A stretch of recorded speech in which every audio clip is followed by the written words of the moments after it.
Amanheceu a noite, foi uma maravilha, teve o culto.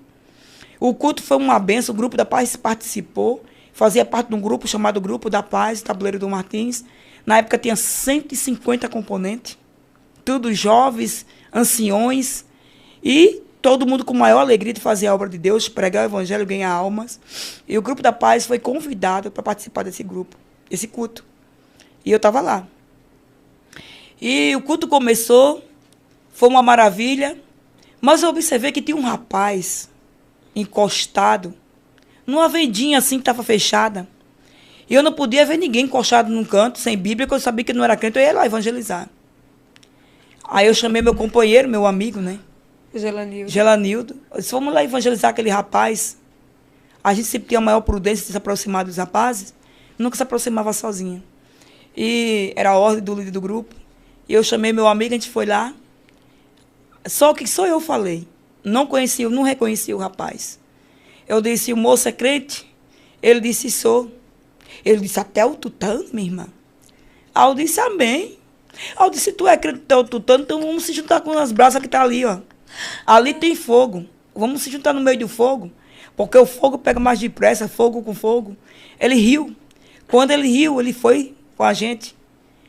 Quando ele se aproximou, o meu líder do grupo deu oportunidade para ele. Desde que ele disse para mim depois que estava naquela venda orando para pedir uma oportunidade para pregar. Porque o culto foi de frente à igreja católica, onde ele era padre lá, onde eu conheci ele pela primeira vez. E ele orava a Deus para pregar ali, para dar o testemunho dele ali. E coisa de Deus, meu líder sentiu, sem conhecer ele, que não dava a oportunidade, era estranho, mas nesse dia ele disse que sentiu de dar a oportunidade a ele. E ele chamou ele para pregar. E ele disse, em 1990. Meu Deus. Era 1994. Aliás, 1992. Tinha passado 2 anos. Ele disse, em 1990, eu era o padre da igreja aqui em São José. E numa missa campal, Jesus entrou na sacristia. Meu Deus. A minha oração sendo ouvida. Meu Deus. Entrou na sacristia. Me ensinou o verdadeiro evangelho. Me libertou. Me salvou. Olha só o que eu pedi a Deus. Liberta, salva e batiza. Ele disse, me libertou, me salvou e me batizou com o Espírito Santo. Quando ele disse isso, quando eu me lembrei da minha oração, eu caí de joelho.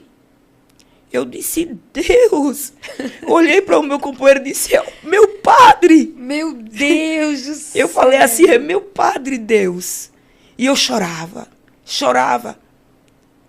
E eu disse, meu Jesus. Deus, eu estava do outro lado, que eu tinha me distanciado, junto com as moças, fiquei com as moças. E o meu companheiro ficou junto com ele, junto com os homens lá. Aleluia. E eu me distanciei, eu chorava do outro lado, você estava com a mão, e o meu companheiro estava com a mão, fazia assim, dizendo que era ele. E eu disse, meu Deus, é meu padre. Mas eu não vou me aproximar dele agora. O Senhor que começou a boa obra, o Senhor há de aperfeiçoar.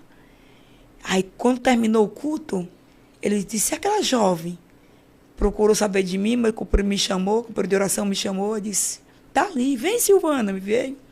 Ele disse, a jovem é solteira? Aí eu disse, até agora eu sou.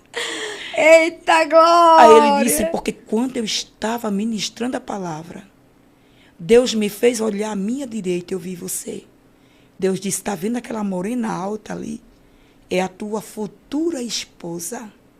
Ela me pediu e eu te dei você a ela.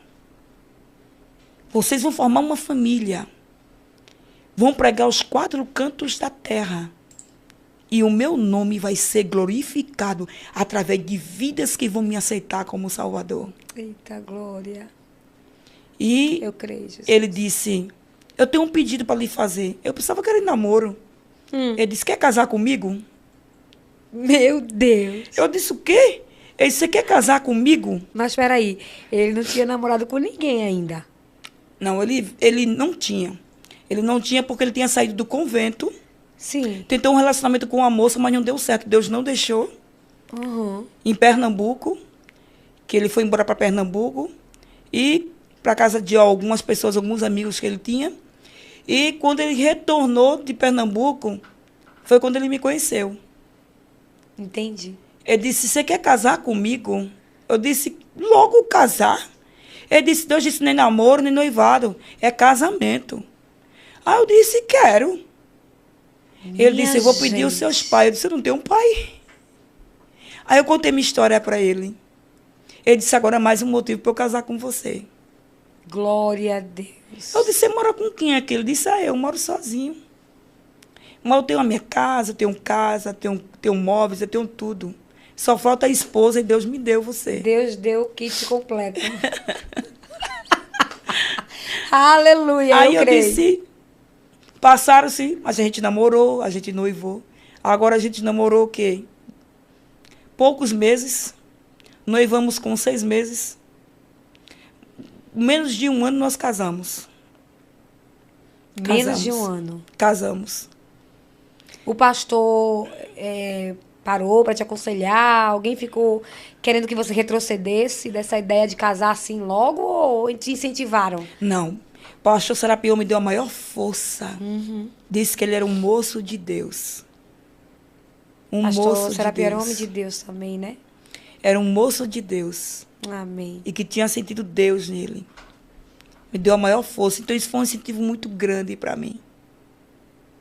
Um incentivo muito grande para mim, porque ele disse que ele era um homem de Deus. E eu vi os meus pastores que eu amava, o pastor Arnóbio Tavares tratando ele bem. O pastor Serapião tratando ele bem. Porque eu tenho o pastor Arnóbio e o pastor Serapião como 2 pais para mim. Eu o amo demais, respeito demais. Juntamente com as suas esposas. Eu amo, tenho como mães para mim. Mães espirituais. E não é mais como se fosse mãe biológica para mim. Sim. Então, a opinião deles era muito importante para mim, o aceitar deles era muito importante para mim. E eu vi eles tratando ele bem. O pastor Serapião disse que era um homem de Deus. E aquilo me incentivou bastante. E eu casei com o Alessandro. E aí, como foi? Foi de noiva? Foi no cartório? Bom, eu casei com o Alessandro. Meu casamento, Evelyn, como eu disse a você, minha vida é um livro. Alessandro, ele trabalhava na época de maître no restaurante. O que é maître? Chefe dos garçons. Sim. Ele trabalhava no restaurante Beef Steakhouse, no Farol. Sim. E ele era maître dos garçons. Mas naquela época o salário era tão pouco, era um salário mínimo, muito pouco. E eu morava na casa dos outros, na casa de um, na casa de outro. E eu não tinha vestido de noiva. Meu sonho era casar de vestido de noiva. Não tinha vestido de noiva e nem tinha que me desse vestido de noiva. O que aconteceu? Eu estava em casa e fui evangelizar à tarde. E eu disse, Deus, eu vou trabalhar, porque a Bíblia diz, olha só, mais uma vez a Bíblia na minha vida, que o trabalhador é digno do seu salário. Então eu vou trabalhar à tarde e à noite eu recebo o pagamento, olha só. E eu fui fazer a obra de Deus. Quando foi à noite, eu fui para o culto de doutrina. Quando eu cheguei na porta do culto, da igreja, aliás, Deus não me deixou entrar. Disse, fica na porta. Fica na porta e não sai da porta. Meu Deus. Olha o segredo dos porteiros. Fica na porta.